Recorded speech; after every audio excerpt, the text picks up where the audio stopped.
पंतप्रधान नरेंद्र मोदींच्या उपस्थितीमध्ये वायुदलानं आज आसाममध्ये थरारक अशी प्रात्यक्षिकं केली। विशेष म्हणजे झाबुआ इथं चक्क हायवेचा वापर धावपट्टीसारखा करण्यात आला।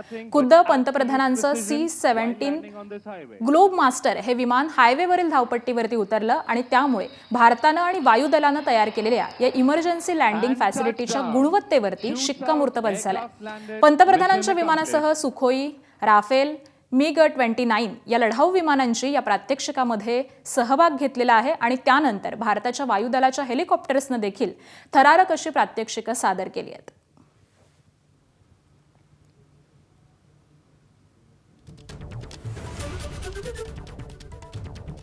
तर आसामच्या झाबुआ मधली ही दृश्य आपण पाहतोय। पंतप्रधान नरेंद्र मोदी यांचं विमान हे अगदी काहीच वेळापूर्वी सुरक्षितरित्या इथं लँड झालेलं आहे आणि त्यानंतर वायुदलाकडून या विमानांची प्रात्यक्षिकं देखील इथं सादर करण्यात आलेली आहेत। भारतानं आणि वायुदलानं तयार केलेलं इमर्जन्सी लँडिंग फॅसिलिटीच्या गुणवत्तेवरती शिक्कामोर्तब झालेला आहे, कारण याच ठिकाणी पंतप्रधान नरेंद्र मोदी यांचं विमान देखील अत्यंत सुरक्षितपणे लँड करण्यात आलेलं आहे। त्याबरोबरच सुखोई असेल, राफेल असेल या लढाऊ विमानांनी देखील या प्रात्यक्षिकामध्ये सहभाग घेतलेला आहे।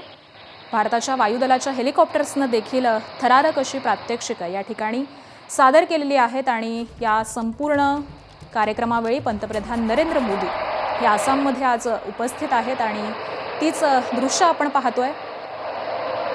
चीनपासून जवळपास 240 किलोमीटर अंतरावरतीच हे ठिकाण आहे, ज्या ठिकाणी ही इमर्जन्सी लँडिंगची सुविधा उपलब्ध करण्यात आलेली आहे। एका हायवेवरती ही इमर्जन्सी लँडिंगची फॅसिलिटी उपलब्ध करण्यात आलेली आहे।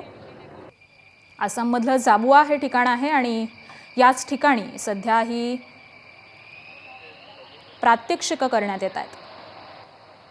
You'll now witness the weighing over 38-ton twin-engine fighter demands nothing but absolute precision while landing on this highway.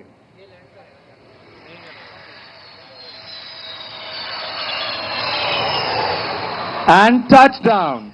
Shoots out, aircraft landed, mission accomplished. Weighing over 38 ton, this twin-engine fighter. तर झाबुआमध्ये हायवेचा वापर हा चक्क धावपट्टीसारखा करण्यात आलेला आहे आणि याच ठिकाणी ही इमर्जन्सी लँडिंग फॅसिलिटी ही उपलब्ध करण्यात आलेली आहे आणि याच ठिकाणी पंतप्रधान नरेंद्र मोदी यांचं विमान देखील अत्यंत सुरक्षितरित्या लँड करण्यात आलेलं आहे आणि त्यानंतर वायुदलातील अनेक विमानांनी देखील प्रात्यक्षिकं केलेली आहेत।